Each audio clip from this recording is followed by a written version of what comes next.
तो फ्रेंड्स, आज हम यहाँ पे इस चैनल में इंग्लिश स्टार्ट कर रहे हैं, जो कि किसी भी कॉम्पिटिटिव एग्ज़ाम के लिए सफिशिएंट रहेगी, ख़ास तौर से एसएससी के लिए। ठीक है, SSC, CGL, CHSL, MTS, steno, CPO. ठीक, इसके लिए अगर आप बिल्कुल बेसिक से पढ़ना चाहते हैं इंग्लिश को, तो हर टॉपिक को मैं बिल्कुल बेसिक से आपको यहाँ रजिस्टर पे समझाऊंगा, ताकि आपको कंटेंट भी समझ में आता रहे और नोट्स बनाने का भी आइडियल लगता रहे कि आपको अपनी कॉपी में बनाना कैसे है।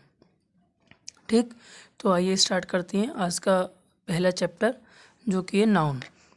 देखो, नाउन का मतलब होता क्या है? Naming words. ठीक है, आपने बचपन से पढ़ा होगा शुरू से कि noun is the name of person, place और थिंग। यानी किसी भी चीज़ की जब हम नेम की बात करते हैं तो वो क्या होता है? वो होता है नाउन। ठीक है, अब नाउन की हम पोजीशन की बात करें कि अगर आपको सेंटेंस दे दिया जाए, वहाँ पर आपसे कहा जाए कि नाउन को ढूंढो, तो आपको नाउन वो कहाँ पे मिलेगा? तो सबसे पहले सब्जेक्ट या फिर सब्जेक्ट और ऑब्जेक्ट की जगह पे नाउन का यूज़ होता है। सही है, आपका ऐसा यहाँ पर रामू, रामू सब्जेक्ट है, नेम आया, बोला ये नाउन है क्योंकि ये नेम है, एक लड़के का नाम है रामू। आप कहेंगे सर रामू की जगह ही भी तो हो सकता है, तो वो ही प्रोनाउन हो गया। जब हम प्रोनाउन पढ़ते हैं तभी तो यही पढ़ते हैं कि प्रोनाउन जो वर्ड्स होते हैं वो नाउन के प्लेस पर यूज़ होते हैं, है ना। यानी स्टार्टिंग जहाँ से हुई होगी, पहले नाउन की बात हुई होगी ना, तो वो नाउन यानी सब्जेक्ट की जगह पर नाउन आ सकता है। ऐसे ही ऑब्जेक्ट की जगह पे भी नाउन आ सकता है। देखिए, जब भी नाउन आता है उससे पहले यानी आर्टिकल और डिटरमाइनर के बाद नाउन आ सकता है। दूसरी पोजीशन ये रही, ये आर्टिकल था, आर्टिकल के बाद मैंगो, मैंगो नाउन था, तो देखो आर्टिकल के बाद मैंगो आ गया, नाउन आ गया। I have no information, no जो है वो डिटरमाइनर में आता है, नो एनी से ये फ्यू लिटिल, ये सब वर्ड्स। ठीक, तो आई हैव नो इन्फॉर्मेशन, मेरे पास कोई भी जानकारी नहीं है। नो डिटरमाइनर है, डिटरमाइनर पर इन्फॉर्मेशन क्या नाउन है, ये अनकाउंटेबल नाउन होता है, इसे हम आगे पढ़ाएंगे। Shyam sits in second row, यानी श्याम जो है वो सेकंड रो में बैठता है, रो नाउन है, सेकंड जो डिटरमाइनर में आता है, ये भी क्या, इसके बाद भी नाउन आ रहा है। ठीक है, प्रीपोजिशन के बाद नाउन आ सकता है, प्रोनाउन आ सकता है, या फिर जीरेंड भी आ सकता है। आप कहेंगे नाउन और प्रोनाउन तो पता है सर, ये जीरेंड क्या होता है? तो जीरेंड्स वो वर्ब होते हैं जिनमें आईएनजी लगा करके हम noun as a subject use करते हैं। ठीक है, देखो अभी हम नाउन पढ़ रहे हैं तो नाउन पे ध्यान दें, फिर धीरे धीरे करके सभी टॉपिक को क्लियर करते हुए चले जाएंगे। तो I am fond of sweets, यानी मैं मिठाइयों का शौकीन हूँ। ऑफ मतलब प्रीपोजिशन है, प्रीपोजिशन के बाद क्या है? स्वीट, स्वीट नाउन हो सकता है। ठीक है, उम्मीद करता हूँ इतना आपको बिल्कुल अच्छे से समझ में आया होगा। आगे चलें, आगे समझते हैं टाइप्स ऑफ नाउन। नाउन के कितने टाइप्स होते हैं? तो सबसे पहला जो टाइप आता है वो है प्रॉपर नाउन। देखो, प्रॉपर नाउन से नाम से ही पता चल रहा है कि हम किसी प्रॉपर व्यक्ति के बारे में बात कर रहे हैं, यानी एग्जैक्ट नेम। जब कोई भी नेम एग्जैक्ट आए, एग्जैक्ट पॉइंट करे, उसको वो जो नाउन होता है वो कौन सा होता है? Proper noun. जैसे ताजमहल, कपिल, किसी का नाम। ठीक है, जो आप एग्जैक्ट किसी पर्टिकुलर व्यक्ति को इशारा करें, पॉइंट करें, तो वो नाउन कौन सा होता है? प्रॉपर नाउन होता है। सेकंड नाउन की ओर बात करेंगे, कॉमन नाउन। कॉमन नाउन मतलब जैसे मान लीजिए आपके क्लास में टीचर पढ़ा रहा है और टीचर ने बोला बॉयज़ लिसन हेयर, यानी उन्होंने सभी बॉयज़ को बोला, यानी कॉमन बोल दिया बॉयज़। सही है, बॉयज़ कम हेयर, यानी लड़के इधर आओ। लड़कों में उन्होंने पर्टिकुलर नहीं बोला कि श्याम इधर आ, रामू इधर आओ। ठीक है, तो जनरल नेम, ठीक है, जैसे सिटी, बॉय, प्लेस, इन सब चीज़ यानी कॉमन नाउन पता चले। गर्ल, वो कौन सा होता है? कॉमन नाउन होता है। अच्छा, नेक्स्ट चलते हैं थर्ड पॉइंट पे, third type, abstract noun. Abstract noun कौन से होते हैं भाई? वो नाउन जिनसे हमें फीलिंग पता चले। कैसा फीलिंग? जॉय, खुशी हो, ठीक है, या फिर सैड हो। ठीक, एग्जाम्पल में जॉय, हैप्पी, लव, ठीक, सैड, इन सब वर्ड्स, ये सब नाउन हैं जिनसे हमें फीलिंग पता चल रहा है। इनको हम we can not see and we can not touch, ना ही हम इन्हें छू सकते, ना ही हम इसे देख सकते। ठीक है, सही। अगला पॉइंट देखेंगे, यानी अगला type, material noun. Material noun वो होता है जिससे रॉ मटेरियल को बोलते हैं, जिससे हम किसी दूसरी चीज़ को बना सकें। ठीक, जैसे फिजिकल सब्सटेंस में आ जाए, गोल्ड, क्लॉथ, वुड, मिल्क। ठीक, next type of noun is collective noun. Collective noun तो को नाम से पता चला, कलेक्ट कलेक्टिव नाउन यानी कलेक्शन है, सही है। ऐसे नाउन जिसको कोई जो एक ग्रुप के बारे में बताए, जैसे जूरी, आर्मी, टीम, क्लास, ठीक है। जो हमें किसके बारे में बता रहा है, किसी भी एक ग्रुप के बारे में बता रहा है, उसको हम कलेक्टिव नाउन कहते हैं। आई होप यहाँ तक तो आपको समझ में आया होगा। पहले मैंने नाउन के बारे में इंट्रोडक्शन दिया, नाउन क्या होता है, फिर नाउन की पोजीशन बताई, ठीक। उसके बाद हम टाइप्स पढ़े, सही है। अब हम आगे चलते हैं, ठीक है। बिल्कुल ये बेसिक था, इससे आगे चलें। देखिए अब जहाँ से ज़्यादातर क्वेश्चंस आते हैं मैं वो पहले करा रहा हूँ, ताकि आपको बिल्कुल बेसिक से समझ भी आ जाए, और आप अगर आपके किसी एग्ज़ाम की तैयारी आप कर रहे हैं, देने वाले हैं, तो उसमें आपको बहुत फ़ायदा मिले, ठीक है। पूरा कोर्स आपका हो सके, ऐसे हमें पढ़ना है, ठीक। तो चलते हैं आगे, जो कि कॉमन नाउन। देखो कॉमन नाउन को हम दो पार्ट्स में डिवाइड कर सकते हैं, अनकाउंटेबल नाउन और काउंटेबल नाउन। आप कहेंगे आपने कहीं भी पढ़ा हो या पहले, तो आप कहेंगे सर इसको हमने कॉमन नाउन को हमने दो पार्ट्स में और भी डिवाइड किया था, मेल, फीमेल, न्यूटर, ठीक है, कॉमन जेंडर, ठीक। तो वो आपको सभी को पता होगा, सही है, कि मेल क्या होता है, ऐसे वर्ड्स जिससे हमें किसी पुरुष जाति का पता चले, मेल का पता चले। फीमेल यानी फेमिनाइन, जिससे हमें किसी फीमेल का पता चले। न्यूटर जो ना ही मेल में आते ना ही फीमेल में आते, यानी non living thing. Common gender वो होता है जिसमें दोनों ही वर्क करें, जैसे डॉक्टर, टीचर, प्रिंसिपल, सही है। जिन वर्ड्स से हमें ये देख करके नहीं पता चले कि ये मेल है या फीमेल है, ठीक है, उनको हम कॉमन जेंडर बोलते हैं।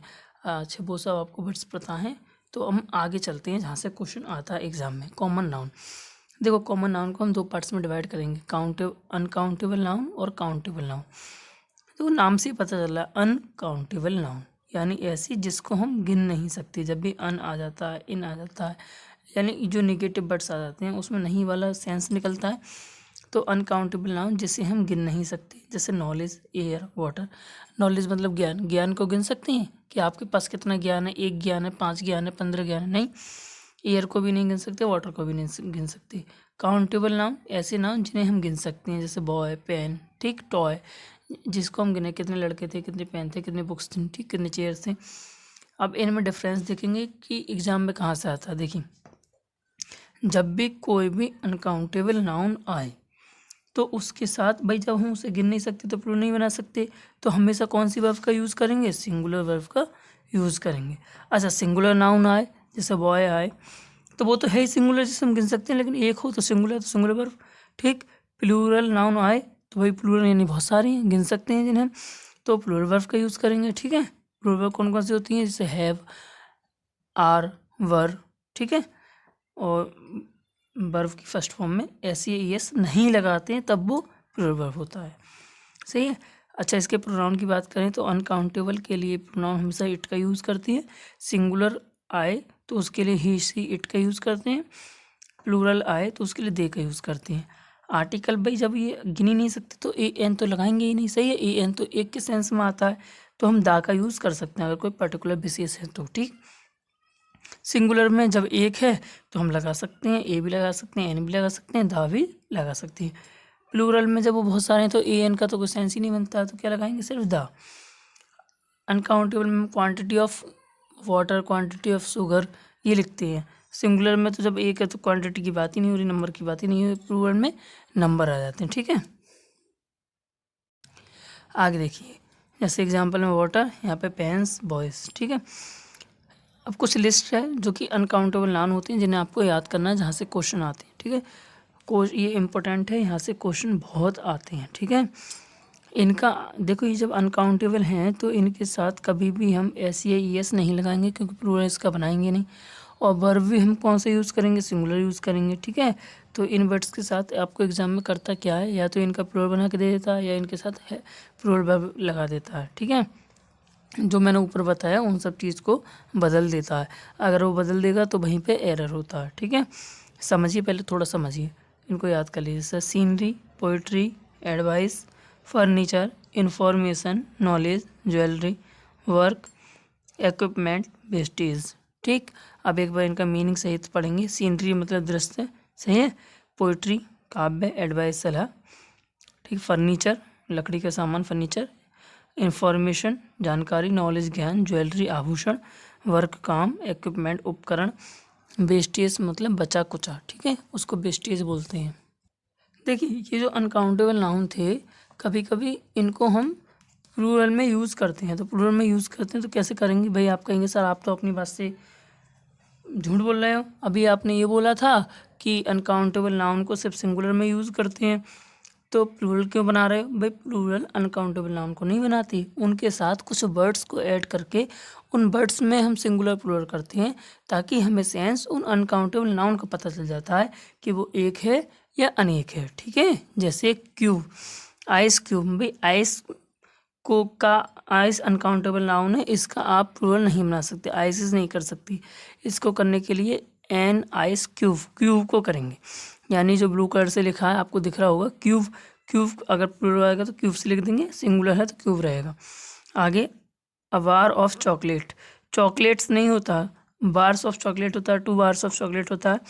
सही है, चॉकलेट एक अनकाउंटेबल नाउन है, इनके साथ बार जो लिखा है ना, बी बार या स्कूप भी ऐड करती हैं, SCOOP, लेकिन बार ज़्यादा आता है, तो बार को आप प्लूरल बना सकते हैं। ऐसे एन एक्ट ऑफ काइंडनेस, यानी दया का एक काम, दयालुता का एक काम, an act of kindness. A piece of jewellery, a piece of work, work uncountable होता है, इसको अगर आप प्लूरल में चेंज करेंगे तो इसको नहीं लिखेंगे, वर्क से नहीं लिखेंगे, मैनी वर्क से नहीं लिखेंगे। सही है, अनकाउंटेबल तो मच वर्क तो लगा सकते हैं अनकाउंटेबल के लिए, लेकिन अगर आपको कई दिखाना है तो मैनी पीसीज ऑफ वर्क लिखेंगे, 2 पीसीज ऑफ वर्क लिखेंगे, आ पीस ऑफ वर्क लिखेंगे। ठीक है, hope, a ray of hope. ठीक, इतना समझ में आया आई होप। देखिए काउंटेबल नाउन की ओर चलते हैं। कुछ नाउन्स ऐसे होते हैं जिनका अगर एंडिंग, जिस नाउन के वर्ड का एंडिंग इन लेटर्स से होता है, कौन कौन से लेटर? 7 लेटर्स से याद कर लेना बिल्कुल अच्छी तरीके से, SSSCHSHZ X और O, इन 7 लेटर्स से अगर किसी नाउन का एंड हो रहा है तो उसको प्लूरल बनाने के लिए हम ES जोड़ते हैं, क्योंकि अब हम काउंटेबल नाउन के अंदर पढ़ रहे हैं। ठीक है, अनकाउंटेबल हो गया, अब हम कौन सा नाउन पढ़ रहे हैं? काउंटेबल नाउन पढ़ रहे हैं। जब काउंटेबल नाउन पढ़ रहे हैं तो हम इसका प्लूरल बना सकते हैं, और प्लूरल कैसे कैसे बनेगा हम सब चीज़ें देखेंगे। सबसे पहले ये देखो, ये जो साथ मैंने लेटर बोले SSSCHSHZ X और O, अगर इन लेटर्स के साथ कोई नाउन की एंडिंग होती है तो उसके साथ ES लगा दें तो प्लूरल बन जाता है। ये नोट पॉइंट देखिए। ठीक है, अगर हम वर्ब में S या ES ऐड करते हैं तो वो होता है सिंगुलर वर्ब। ठीक, और अगर नाउन में S या ES ऐड करते हैं तो वो होता है प्लूरल नाउन। अपोजिट चलता है एक दूसरे के। ठीक है, अपोजिट। देखो वर्ब में S या ES ऐड कर रहे हैं तो वो सिंगुलर वर्ब बनता है, जैसे प्लेज। ठीक, स्विम्स, आप प्रेजेंट डेफिनेट टेंस में पढ़ा है, लेकिन आप भाई नाउन में S या ES यूज़ करते हैं तो प्लूरल नाउन जैसे बॉयज़। ठीक, बेंचेज। सही है, कुछ नाउन, अब आगे चलते हैं। कुछ नाउन ऐसे होते हैं जो सिर्फ प्लूरल फॉर्म में ही आते हैं। ठीक, किस में आते हैं? ओनली प्लूरल फॉर्म में ही आते हैं। जब प्लूरल फॉर्म में आएंगे तो प्लूरल ही वर्ब लेते हैं वो उनका। ठीक है, प्लूरल ही वर्ब लेते हैं। अब वो कौन कौन से होते हैं समझेंगे। तो सबसे पहला है क्लॉथ्स। ठीक, क्लॉथ्स मतलब, क्लॉथ्स में बात करें तो जीन्स, शॉर्ट्स, सनग्लासेस, ट्राउजर्स। देखो जीन्स जो है, जिस आप इसको कभी भी जीन नहीं लिख सकते। ठीक है, आप कहेंगे हमने जीन तो पढ़ा है, वो बायोलॉजी में पढ़ा होगा। मैं भाई यहाँ पे ये जीन्स ही यूज़ होता है। ठीक है, प्लूरल फॉर्म में ही यूज़ होगा, जीन्स ही यूज़ होगा, शॉर्ट्स ही यूज़ होगा। अच्छा क्यों? क्योंकि देखो जीन्स, देखो 2 पाँचे होते हैं, 2 पैर। ठीक, तो ये जीन्स यूज़। आप कहेंगे सर मैं अगर एक जीन्स की बात करूँ तो आप मम्मी से कहते हो ना मेरी एक जीन्स पड़ी है वहाँ, एक जीन्स गंदी है मेरी, तो एक जीन्स बोलते हैं, जीन नहीं बोलते। शॉर्ट्स होता है, शॉर्ट नहीं होता। ठीक है, अगर आप एक की बात इंग्लिश में लिखना चाहें तो कैसे लिखेंगे? तो लिखेंगे अ पेयर ऑफ जीन्स। ठीक, 2 पेयर ऑफ जीन्स। सही है, a pair of shorts. Sunglasses, देखो इसमें भी 2 होती हैं। ट्राउजर्स, इसमें भी।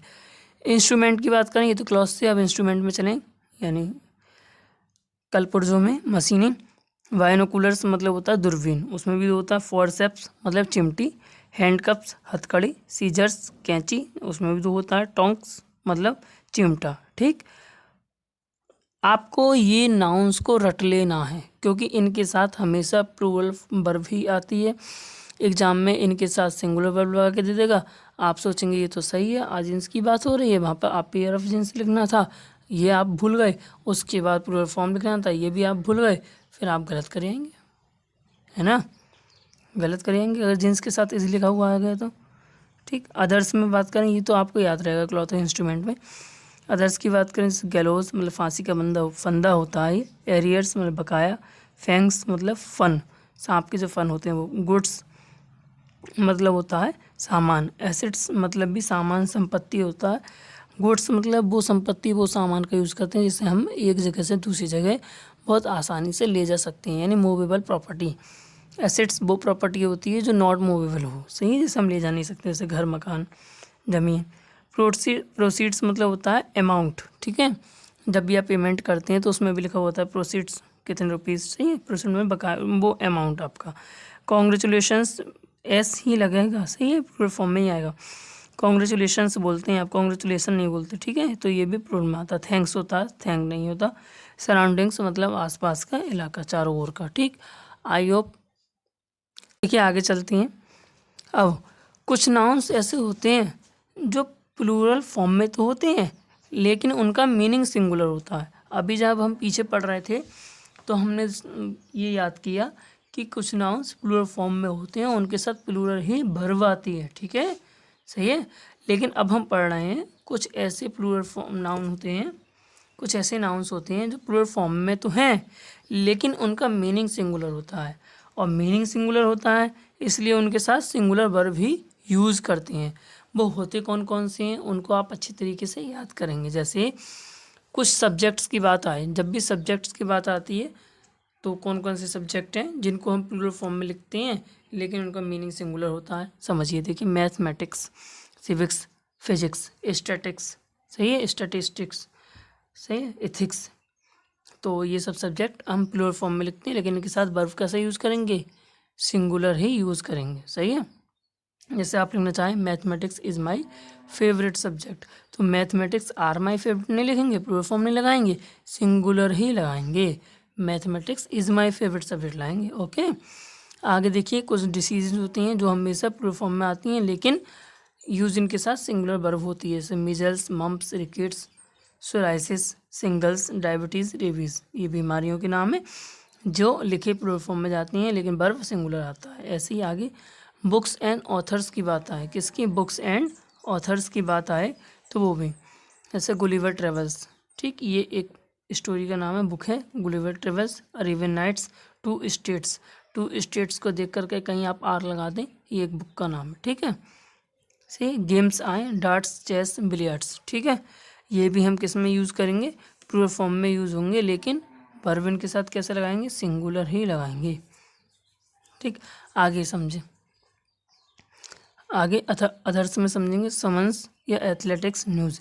समन्स मतलब होता है कोर्ट का बुलावा।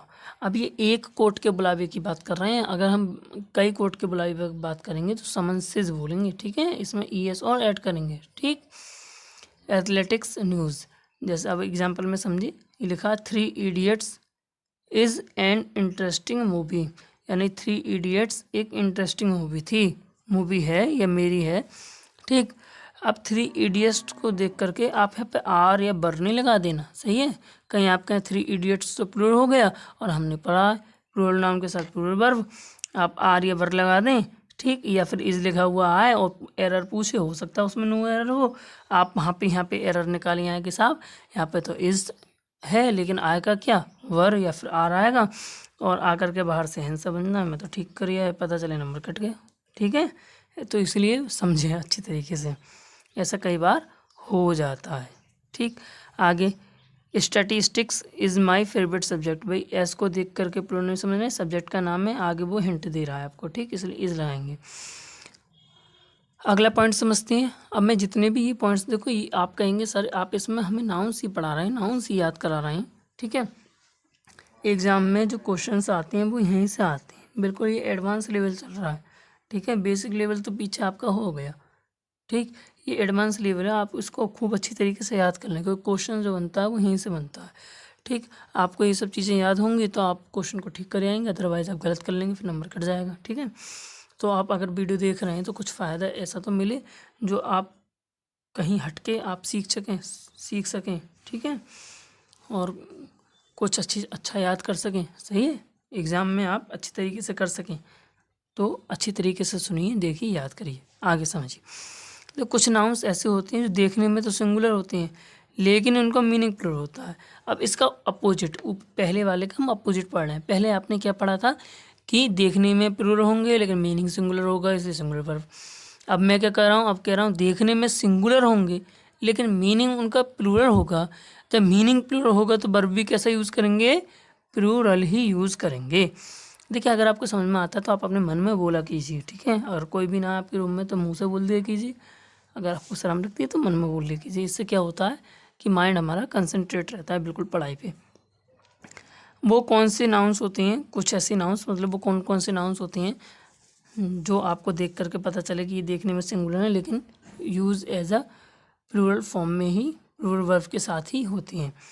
तो आप 6P से याद कर सकते हैं, यानी पी से स्टार्ट होने वाले ऐसे 6 वर्ड होते हैं। पी लेटर से कितने, 6। कौन कौन से, police, people, peasantry, personal, public. सही है। पुलिस के साथ हमेशा हम प्लूरल वर्ब ही यूज़ करते हैं, ठीक है। ऐसे इलेक्टोरेट, इलेक्टोरेट मतलब क्या होता है, वो लोग जो वोट देने के काबिल हैं, इलेक्टोरेट। इन्फेंट्री यानी घुड़सवार, पैदल सैनिक की टुकड़ियों को बोलते हैं इन्फेंट्री। जेंट्री मतलब हाई क्लास पीपल। यूथ मतलब नौजवान लोग, ठीक है, नौजवान, ठीक है। तो इन सब के साथ हम कैसा वर्ब यूज़ करेंगे, प्लूरल फॉर्म में ही यूज़ करेंगे। आइए आगे समझते। देखिए आगे देखिए, अब हम पढ़ेंगे आगे कुछ ऐसे नाउन होते हैं जो सिंगुलर और प्लूरल दोनों फॉर्म एक ही तरह की होती हैं, एक ही जैसी होती है। सिंगुलर लिख रहे हैं तब भी उसी तरीके से लिखा जाएगा और प्लूरल फॉर्म में लिख रहे हैं तब भी उसी तरीके से लिखा जाएगा, लेकिन उनके मीनिंग के आधार पर वर्ब का हम चयन करते हैं, वर्ब को चूज़ करते हैं। अगर उसका मीनिंग सिंगुलर आ रहा है तो हम सिंगुलर वर्ब का यूज़ करेंगे और उसका मीनिंग प्लूरल आ रहा है तो हम प्लूरल वर्ब का यूज़ करेंगे, ठीक है। जैसे एग्जाम्पल में डियर, शिप, फिश, वैकेशन। सही है। डियर मतलब हिरन, तो डियर्स नहीं होता इसका प्लूरल, डियर ही रहता है। शिप का शिप ही रहता है, फिश का फिश ही रहता है। आप कहें सर हमने तो फिश का फिशेस पढ़ा है। फिर देखिए जो फिशेस होता है, फिशेस का मतलब होता है टाइप्स ऑफ फिश। सही है, यानी मछलियों की प्रजातियाँ। मछली भी कई तरह की होती है ना। सही। वैकेशन का मतलब होता है छुट्टियाँ। अब वो बहुत सारी छुट्टियों को वैकेशन बोलते हैं, एक छुट्टी को वैकेशन थोड़ा बोलेंगे, बहुत सारी छुट्टियों को वैकेशन बोलते हैं, ठीक है। तो वैकेशंस नहीं होता, उसको कहीं और सुपर फ्लॉस कर दो, ठीक है, गलत हो जाए। तो आई 3 डैश डैश किल्ड ऑप्शन है, मतलब ब्रैकेट में दे रखा है कि डियर के हिसाब आप भरिए। तो 3 डियर्स नहीं लिखना है, कहीं आप यहाँ पे डियर्स लिख दो। और देखो 3 डियर की बात हो रही है, यानी कई 3 है ना, तो इसलिए वर्ब भी कौन सा यूज़ करो होगा, प्लूरल होगा, इसलिए हमने वर्ब का यूज़ करा। ऐसे आगे लिखा है 1 डैश डैश किल्ड, डियर के हिसाब से बनना, तो 1 डियर वॉज किल्ड। देखो यहाँ पे भी डियर था, यहाँ पे भी डियर था, लेकिन यहाँ पे वर्ब था, यहाँ पे वॉज था। क्यों? क्योंकि ऊपर वाले सेंटेंस में जो मीनिंग निकल रहा था वो प्लूरल में निकल रहा था, इसलिए हमने वर्ब भी कैसे लगाया, प्लूरल ही लगाया। नीचे वाले सेंटेंस में जो मीनिंग था वो सिंगुलर निकल रहा था, इसलिए हमने वर्ब भी सिंगुलर ही लगाया, ठीक। अल्फ़ाबेट, हाँ ये वर्ड भी समझ लीजिए, जैसे अल्फ़ाबेट ही होता है, अल्फ़ाबेट्स नहीं होता। कहीं आप उसको अल्फ़ाबेट्स बोलें, अल्फ़ाबेट का मतलब भी होता है ग्रुप ऑफ लेटर, ठीक है, किसी भी लैंग्वेज का ग्रुप ऑफ लेटर, तो उसको दोबारा अल्फ़ाबेट्स मत बोलिए, ठीक है। अब ये पीछे अभी हमने पीछे पढ़ाया था कि इन 7 वर्ड्स जो 7 लेटर्स हैं, इनसे अगर कोई नाउन ऐड होता है तो हम उसमें ES लगा करके प्लूरल बनाते हैं, ठीक है। हमने ओ वाला बताया था, तो ओ देखो, हीरो का हीरोज़, पोटैटो का पोटैटोज़, लेकिन कुछ एक्सेप्शन होते हैं। क्वेश्चन यहाँ से नहीं आएगा, क्वेश्चन आएगा एक्सेप्शन से, ठीक है। जैसे मेमेंटो का मेमेंटोज़, अब इसमें टोज़ एस नहीं, ES नहीं लगाते, मेमेंटो का मेमेंटोस, ठीक, खाली एस लगाते हैं। अब आप मेमेंटो देखेंगे यहाँ पे ES ही तो लगना चाहिए कायदे में, तो लेकिन ये एक्सेप्शन है। मेमेंटो का मतलब क्या होता है, मेमेंटो का मतलब होता है स्मृति चिन्ह, ठीक है। जैसे समझिए मैं किसी फंक्शन में गया या आपने मुझे इनवाइट किया अपने घर पे, अपने ऑफिस में, अपनी कंपनी में, तो उसके बाद आपने मेरे को एक कोई गिफ्ट दिया, सही है, कोई भगवान जी की मूर्ति दी, श्याम बाबा की, कन्हैया जी की, राधे रानी, किसी की भी एक तस्वीर दी जिसके नीचे आपकी कंपनी का, आपका, आपके घर का, परिवार का, किसी का भी नाम लिख रहा था। फिर मैं उसको अपने आकर के घर पे लगा दिया।